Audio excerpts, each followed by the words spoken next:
Hello students, तो आज हम पार्ट नंबर सेकंड लेके आए हैं method of purification of organic compounds का। पहले पार्ट में हमने सब्लिमेशन पढ़ा था और आज हम प्यूरिफिकेशन का दूसरा मेथड पढ़ने वाले हैं। अगर सब्लिमेशन आपको अच्छे से समझ नहीं आया तो एक बार दोबारा से सब्लिमेशन को देख लीजिएगा। तो चलिए हम दूसरा स्टार्ट करने वाले हैं जिसका नाम है क्रिस्टलाइजेशन। सबसे पहले कि होता क्या क्रिस्टलाइजेशन। क्रिस्टलाइजेशन एक्चुअल में क्या होता है कि जब भी कोई आपका सब्सटेंस क्रिस्टल फॉर्म में आ जाता है, वो कब आता है क्रिस्टल फॉर्म में स्ट्रक्चर, जब आपकी उसकी सॉल्युबिलिटी जो लिमिट होगी वो उससे ज़्यादा हो जाए, मतलब वो सॉल्युबल नहीं हो पा रहा। तो अब जब वो सॉल्युबल नहीं हो पा रहा किसी सॉल्यूशंस के अंदर, तो वो क्या करेगा, वो क्रिस्टल की फॉर्म में निकलना शुरू हो जाएगा। उसी को हम क्रिस्टलाइजेशन बोलते हैं। तो देखिए क्या कहता है, crystallisation is based on the fact that during the crystal formation impurities are left out as they are insoluble or feebly soluble in used solvent। जो भी सॉल्वेंट होगा उसके अंदर वो फीवली सॉल्युबल होगा, जहाँ इनसॉल्युबल हो जाए तो फिर वो बाहर निकल के आ जाएगा, ऐसे इम्प्योरिटीज बोल सकते हैं।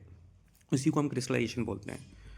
अगर आपको क्रिस्टलाइजेशन करवाना तो उसके लिए आपको कुछ सूटेबल्स आपको सॉल्वेंट लेने पड़ेंगे, जैसे वाटर ले सकते हो, अल्कोहल ले सकते हो, ROR ईथर ले सकते हो, कार्बन टेट्राक्लोराइड ले सकते हो, बेंजीन ले सकते हो, एसीटोन, पेट्रोलियम और यूज्ड, ठीक है, इन सबको यूज़ कर सकते हो। तो अगर आपको मैं बताएं कि इसमें क्रिस्टलाइजेशन कैसे की जाती है, तो एक एग्जांपल लिए हुआ है। जैसे कि हम क्या कर सकते हैं, एक मिक्सचर ले सकते हैं बेंजोइक एसिड का और साथ में नेफ्थलीन का।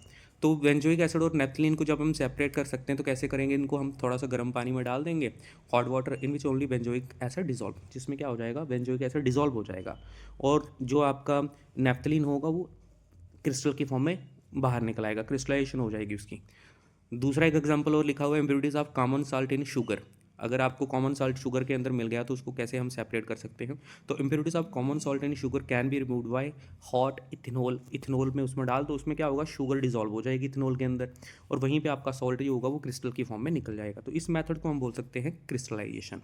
अब देखो क्रिस्टलाइजेशन होती है डिफरेंट डिफरेंट टाइप की। जैसे कि हम बोल सकते हैं एक फ्रैक्शनल डिस्टिलेशन होती है, तो फ्रैक्शनल डिस्टिलेशन माफ करिएगा, फ्रैक्शनल क्रिस्टलाइजेशन होती है। तो फ्रैक्शनल क्रिस्टलाइजेशन का काम होता है, फ्रैक्शनल का मतलब जैसे कि आपको छोटी छोटी फ्रैक्शंस में इसको बार बार रिपीटेडली करते रहना चाहिए। तो ये बार बार रिपीटेड करोगे तो इससे क्या होगा, उसी प्रोसेस को हम फ्रैक्शनल डिस्टिलेशन फ्रैक्शनल क्रिस्टलाइजेशन बोलेंगे। अगर हम बात करें कि इसके लिए हम कौन से वाले सब्सटेंस को फ्रैक्शनल क्रिस्टलाइजेशन करवाई जाती है, तो वो उन वालों को करी जाती है जिनकी सॉल्युबिलिटी में ज़्यादा डिफरेंस ना हो, मतलब थोड़ा सा बिल्कुल मिन्यूट सा डिफरेंस हो, तो उनके सॉल्युबिलिटी से डिफरेंस बहुत कम होते, तो फिर हम उनको फ्रैक्शनल क्रिस्टलाइजेशन में उनको सेपरेट करते हैं, प्यूरीफाई करते हैं। एग्जांपल के लिए देखो यहाँ पे लिया हुआ पोटाशियम क्लोराइड लिया हो, KClO3 और पोटाशियम क्लोराइड। तो पोटाशियम क्लोराइड और पोटाशियम क्लोराइड को अगर हम दोनों को सेपरेट करना चाहते हैं तो हमें उसके लिए फ्रैक्शनल क्रिस्टलाइजेशन करना पड़ेगा। होगा क्या, KCl को जब हम उसमें डिज़ोल्व करेंगे किसी सूटेबल सॉल्वेंट के अंदर, तो क्या होगा कि KCl जो होगा वो सॉल्युबल हो जाएगा, वहीं जो पोटाशियम क्लोराइड है तो वो सॉल्युबल नहीं होगा। जैसे कि एग्जांपल लिया कि हमने सॉल्वेंट यहाँ पे कोल्ड वाटर ले सकते हैं, तो कोल्ड वाटर में जैसे आप KCl या फिर KClO3 को डालोगे दोनों को, तो उसमें KCl जो होगा वो सॉल्युबल हो जाएगा और वहीं पे पोटाशियम क्लोराइड जिसको KClO3 बोल रहे हैं वो क्रिस्टल की फॉर्म में बाहर हो जाएगा। तो ये जो KCl और KClO3 है, इनको फ्रैक्शनल क्रिस्टलाइजेशन के द्वारा हम इनको सेपरेट कर सकते हैं। तो भाई आपके दो मेथड हो चुके हैं प्यूरिफिकेशंस के। पहले वाला हमने करा सब्लिमेशन और दूसरे वाला हमने कर लिया क्रिस्टलाइजेशन।